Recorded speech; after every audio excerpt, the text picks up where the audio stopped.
धामीनेली सिंचाई विभाग की समीक्षा बैठक, अधिकारियों को दिए निर्देश, कहा किसानों के हितों को ध्यान में रखते हुए बनाई जाए योजना।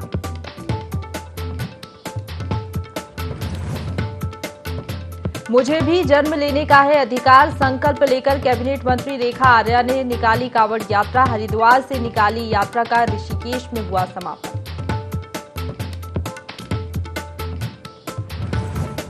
शौर्य दिवस पर डॉक्टर धन सिंह रावत ने दी शहीदों को श्रद्धांजलि, कहा देश पर मर मिटने वालों को हमेशा किया जाएगा याद।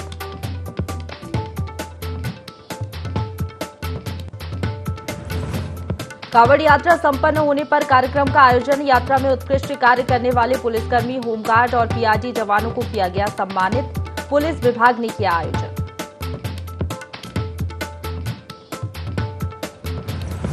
लक्सर में नहीं थम रहा अवैध खनन से राजस्व विभाग को लग रहा लाखों का चूना, प्रशासन की कार्रवाई के बाद भी खनन लगातार जारी।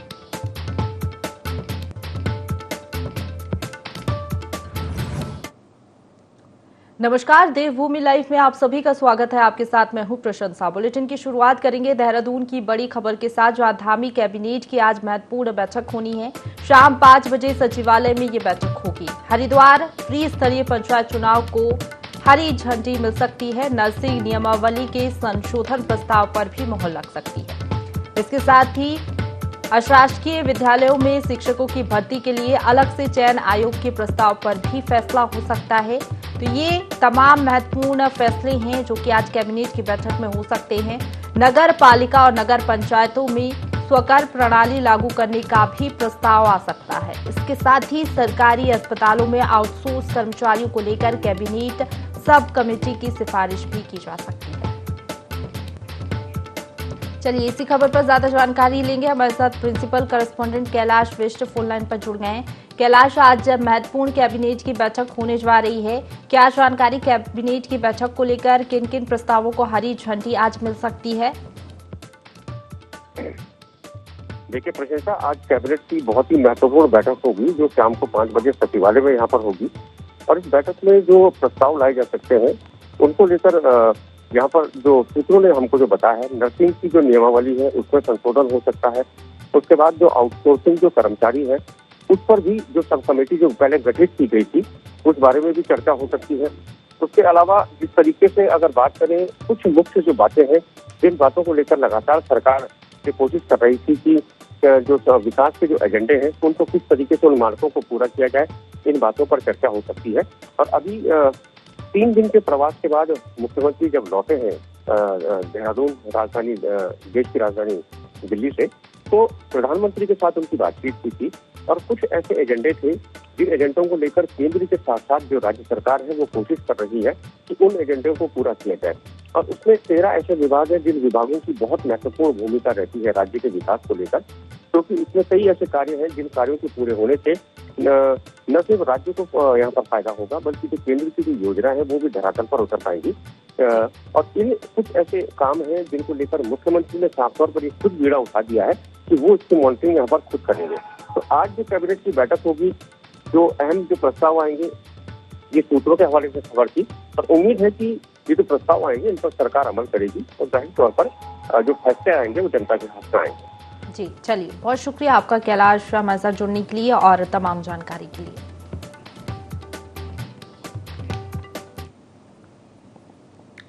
तो चलिए अब खबरों की ओर बढ़ेंगे, जहां खटीमा में पूर्व सैनिकों ने कारगिल स्मृति शौर्य दिवस को बड़े ही उत्साह के साथ मनाया और शहीदों की प्रतिमा पर श्रद्धा सुमन अर्पित कर उन्हें याद किया। इसके साथ ही पूर्व सैनिकों ने उनके संघर्ष और बलिदान से प्रेरणा लेकर देश सेवा के लिए संकल्प लिया।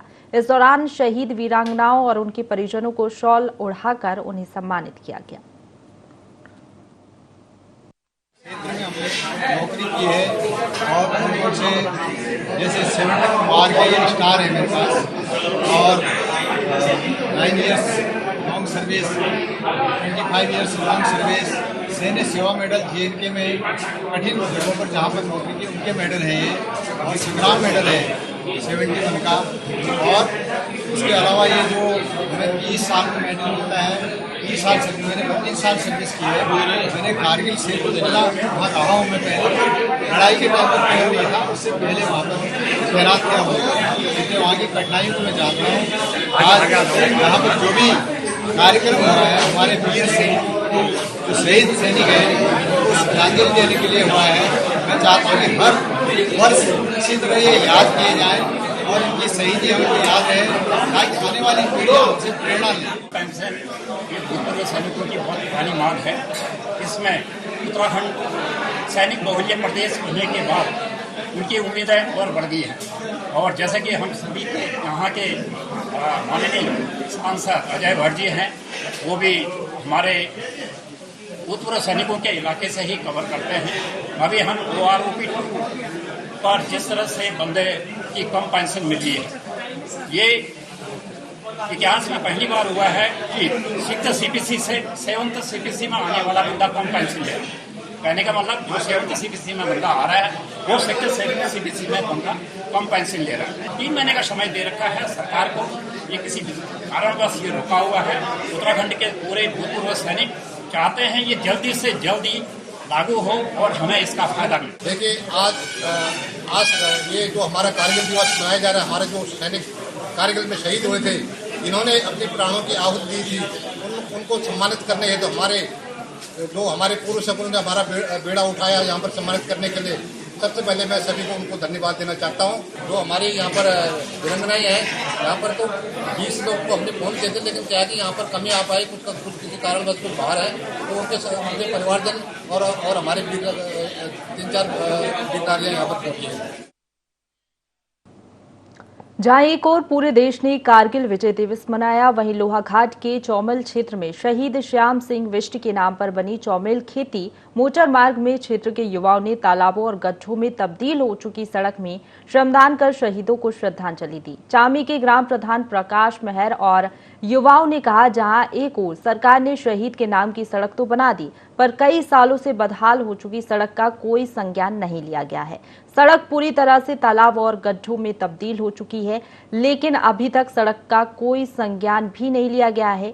वाहनों की आवाजाही में खतरा बना हुआ है, पर कई बार गुहार लगाने के बाद भी लोनीवा के द्वारा कोई संज्ञान नहीं लिया जा रहा, जो कि सरासर शहीदों का अपमान है।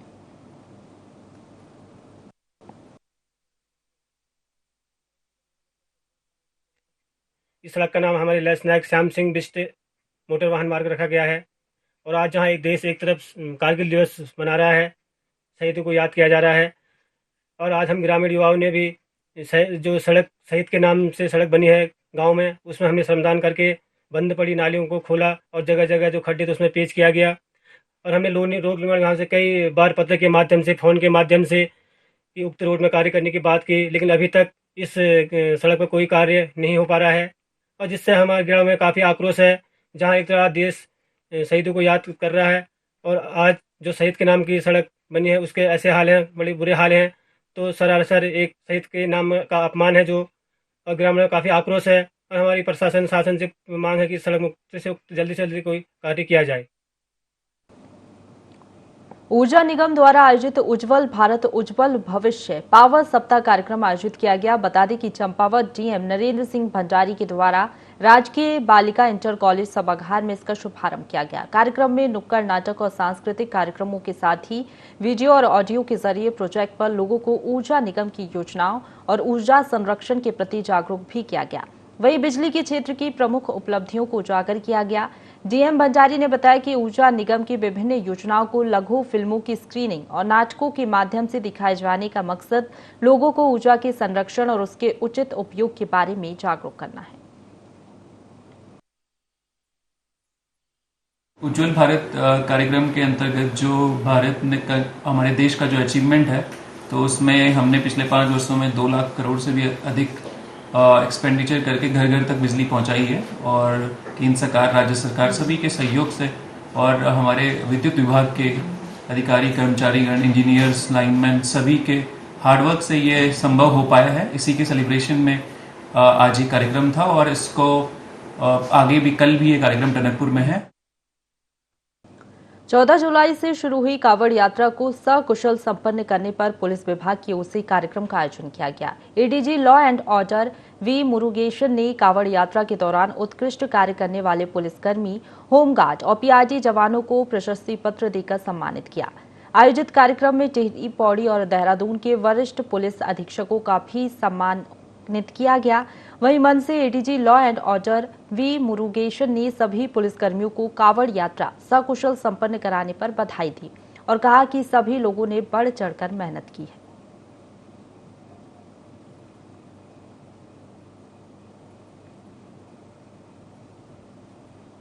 टिहरी विकासखंड में नवोदय विद्यालय में बच्चे और शिक्षक कोरोना पॉजिटिव पाए गए हैं, जिससे आसपास के विद्यालयों सहित क्षेत्र में हड़कंप मच गया।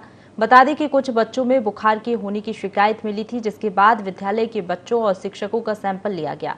रिपोर्ट आने पर 8 बच्चे और 1 शिक्षक पॉजिटिव पाई गई है, जिन्हें विद्यालय के हॉस्टल में आइसोलेट किया गया है। इस दौरान सभी लोगों से कोरोना गाइडलाइन का सख्ती से पालन करने की अपील भी की गई।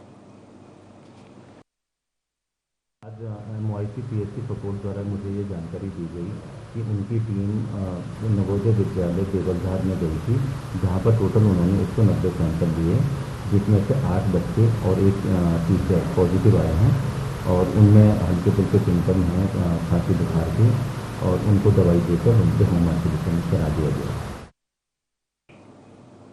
अगली खबर की ओर बढ़ेंगे, जहां ऊधम सिंह नगर के किच्छा में एटीएम से पैसे निकालने के बाद एटीएम मशीन में कार्ड भूलना एक युवक को महंगा पड़ गया। 2 आरोपियों ने एटीएम कार्ड का दुरुपयोग करते हुए 13,500 रुपए की धनराशि निकाल ली और मौके से फरार हो गए। आरोपियों का सीसीटीवी फुटेज मिलने के बाद किच्छा पुलिस ने आरोपियों की तलाश शुरू कर दी है। पीड़ित युवक ने शिकायत करते हुए आरोपियों के खिलाफ कार्रवाई किए जाने की मांग की है। बता दें कि किच्छा के निवासी विकास दीपक कुमार ने बताया कि एटीएम से पैसे निकालने के बाद वह घर चला गया था। देर शाम दीपक के मोबाइल पर मैसेज आया कि उसके बैंक खाते से 13,1500 रुपए की धनराशि निकाली गई है। दीपक के अनुसार जब उसने अपने एटीएम कार्ड की जांच की तो पता चला कि पैसे निकालने के दौरान वह अपना एटीएम कार्ड मशीन में भूल गया था। फिलहाल पुलिस मामले की जांच कर आरोपी की तलाश में जुट गई है।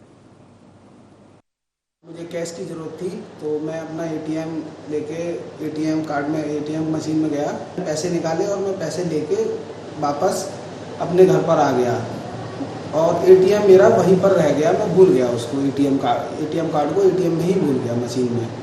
फिर जब 1-2 घंटे बाद 7 बजे के करीब मेरे मोबाइल पर मैसेज आया पैसे कटने का, तो मैंने देखा तो फिर मैंने अपने जेब में देखा तो मेरा एटीएम कार्ड नहीं था, तो मुझे ध्यान आया मेरा एटीएम कार्ड वहीं रह गया है। तो फिर मैंने जो डिडक्शन हुआ था, जो पैसे मेरे कटे 2-3 बार में मेरे करीब 13,500 रुपये करीब कट गए। तो मैंने यहाँ देखा कि कहाँ वो जो है डिडक्ट हुए हैं पैसे, तो वो जो नन्हे बाबू का पेट्रोल पंप है तराई मॉडल एजेंसी, वहाँ से वो पैसे विड्रॉ किए गए थे। तो मैंने वहाँ जाके पता किया, तो वहाँ से जाके मुझे फ़ोटोज़ के ज़रिए, वीडियो के ज़रिए मुझे उन लोगों का पता चला, जो कि 2 लोग थे जो और पल्सर बाइक पर थे, और नई बाइक थी पल्सर डबल डिस्क वाली और ब्लू कलर की थी, उसका कलर ब्लू था, और 2 लोग थे। हरिद्वार जिले के लक्सर में खनन माफिया आए दिन राजस्व विभाग को लाखों रुपए का चूना लगा रहे हैं। पुलिस उप अधीक्षक की अगुवाई में भिक्कमपुर चौकी पुलिस ने इसके खिलाफ कार्रवाई की, जिसमें 1 जेसीबी और ट्रैक्टर ट्रॉली को जब्त किया गया है। उप अधीक्षक ने बताया कि लंबे समय से क्षेत्र में अवैध खनन की सूचना मिल रही थी, जिस पर कार्रवाई की गई है। लगातार सूचना आ रही थी कि कुछ लोग जो है वह खनन कर रहे हैं, तो उसमें जो है लक्सर पुलिस द्वारा कार्रवाई की गई और 1 जेसीबी और 1 ट्रैक्टर ट्रॉली पकड़ी गई है, जिनके खिलाफ अभियोग दर्ज करके मैदानी कार्रवाई इसमें लगातार जारी की जाएगी। नैनीताल जिले के हल्द्वानी में हत्याकांड का खुलासा नहीं होने पर ग्रामीणों ने पुलिस प्रशासन के खिलाफ जोरदार प्रदर्शन किया।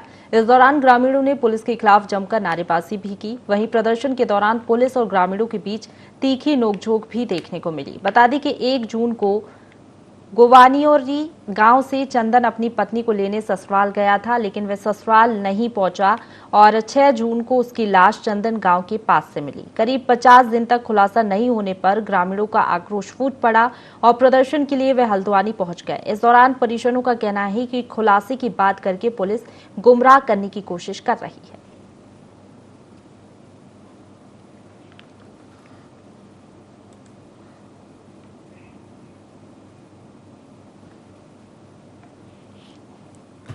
अगली खबर की ओर बढ़ेंगे, जहां बाजपुर में चोर लगातार पुलिस को चुनौती देने का काम कर रहे हैं। जहां चोरों ने सुल्तानपुर पट्टी और दोराहा चौकी इंचार्ज की तैनाती के बाद क्षेत्र में लगातार चोरी की घटना को अंजाम देकर चौकी प्रभारियों की नींद उड़ा दी है।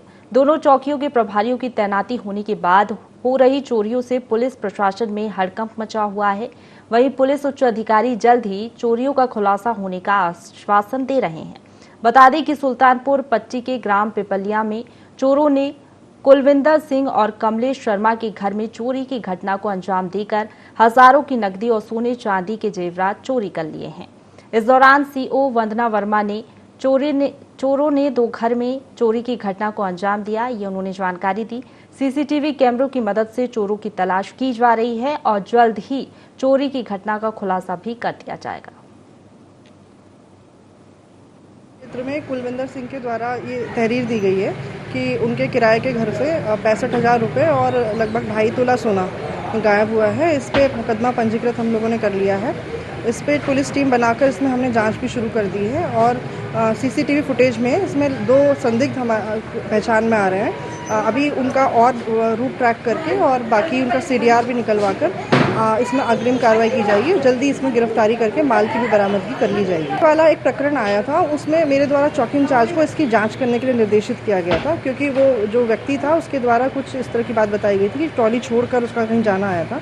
तो इसमें जांच की गई है। अभी जांच के बाद ही इसमें स्पष्ट होगा कि वास्तविक घटना हुई है या नहीं। तो होने पर हम इसका मुकदमा पंजीकृत। पश्चिमी डिवीजन रामनगर की रेंज आम पोखरा मालधन चौड़ में इन दिनों गुलदार जमकर अपना आतंक मचा रहे हैं। ग्रामीणों के पशुओं को एक के बाद एक निवाला बना रहे हैं। ताजा मामला बीती रात्रि का है, जहां अंधेरे का फायदा उठाकर गुलदार पशुओं के बाड़े में घुस गया और एक गाय को अपना शिकार बना लिया। ग्रामीणों का कहना है कि गुलदार की मूवमेंट लगातार आबादी के क्षेत्र में नजर आ रही है। 1 महीने में लगभग 7 से 8 पशुओं को अपना निवाला बना चुके हैं। अगर जल्द ही वन विभाग कोई कार्रवाई नहीं करता है तो हम लोग धरना प्रदर्शन करने को मजबूर रहेंगे। कई समय से हमारे यहाँ घरों में घुस जा रहा है और हमारी गाय पर हमला किया और हमें इससे खतरा है कि कहीं ये हम पर भी वार न कर दें। इसीलिए हम चाहते हैं कि इसकी कार्रवाई की जाए। हरीशचंद जी जो देवीपुरा में रहते हैं, ढेला पुल के निकट में, जो कि गांव में बिल्कुल निकट में है। और कल शाम ये रात की घटना है, जो इनके जानवर इनके अंदर बंधे हुए थे और जानवर को गुलजार अंदर से ही जानवर को खींच के ले गया है और खींच के वो जानवर को मार दिया है और काफी आगे ले गया है। मैं विभाग से ये चाहूंगा कि इसमें तुरंत एक्शन लिया जाए, जिससे कि ऐसे जानमानी खतरा ना हो। और क्या कहते हैं, आदमी में कभी आज तो जानवर में कर रहा है, कल कभी कोई महिला में करेगा, कभी कोई पुरुष में करेगा, कभी बच्चों में करेगा। मैं इसी विभाग से ये चाहता हूँ कि इसमें तुरंत एक्शन लिया जाए। और ये घटना केवल देवीपुरा की नहीं, ये मालदन में कई घटना कम से कम इस महीने में 7-8 घटना हो चुकी है। आप इसमें तुरंत एक्शन ले जाए। लोहाघाट के बाराकोट क्षेत्र के प्रसिद्ध लरीधुरा भगवती मंदिर पुनर्निर्माण कार्य में क्षेत्र की मातृ शक्ति के द्वारा बढ़ चढ़कर भागीदारी दी जा रही है। महिलाओं के द्वारा श्रमदान कर निर्माण सामग्री को सड़क से उठाकर मंदिर निर्माण स्थल तक खड़ी चढ़ाई पर पार कर पहुंचाया जा रहा है। महिलाओं का कहना है कि महिलाएं आज किसी भी क्षेत्र में पुरुषों से कम नहीं हैं, इसलिए क्षेत्र की महिलाएं निर्माण कार्य में सहयोग दे रही हैं और आगे भी देती रहेंगी। वहीं मंदिर निर्माण कमेटी अध्यक्ष नगेंद्र जोशी ने क्षेत्र की मातृ शक्ति का आभार जताते हुए कहा कि क्षेत्र की महिलाओं के द्वारा दिए जा रहे सहयोग से मंदिर निर्माण कार्य में काफी तेजी आ रही है। मंदिर पुनर्निर्माण स्थल पर आज ग्राम सभा काकड़ की महिलाओं द्वारा जोरदार श्रमदान किया गया। मंदिर निर्माण स्थल पर अब बृहस्पतिवार को लेंटर डाला जाना है। मेरा क्षेत्र की सभी जनता से विनम्र अनुरोध है कि आप वहां पर तमाम प्रकार की व्यवस्थाएं की जानी है, आप उन सभी व्यवस्थाओं में सहयोग करें।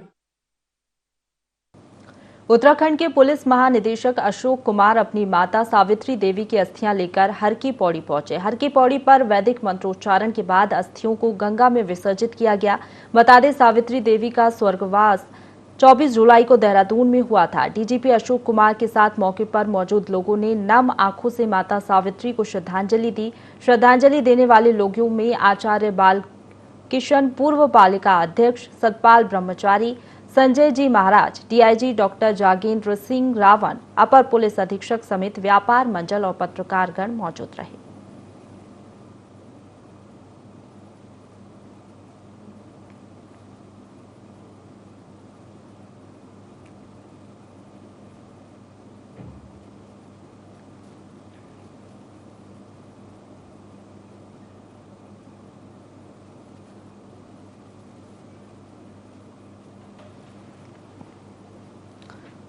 तो उत्तराखंड के पुलिस महानिदेशक अशोक कुमार अपनी माता सावित्री देवी की अस्थियां लेकर हर की पौड़ी पहुंचे। हर की पौड़ी पर वैदिक मंत्रोच्चारण के बाद अस्थियों को गंगा में विसर्जित किया गया। बता दें, सावित्री देवी का निधन 24 जुलाई को देहरादून में हुआ था। डीजीपी अशोक कुमार के साथ बड़ी संख्या में लोग मौजूद रहे।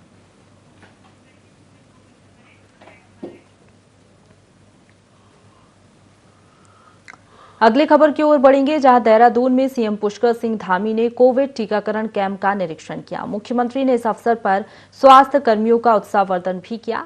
वहीं उन्होंने केंद्र में टीका लगवाने आए लोगों से बातचीत भी की। वहीं सचिवालय में कोविड टीकाकरण अभियान के तहत बूस्टर डोज लगाई जा रही है। इस दौरान केंद्र में मुख्य सचिव राधा रतूड़ी भी मौजूद रही।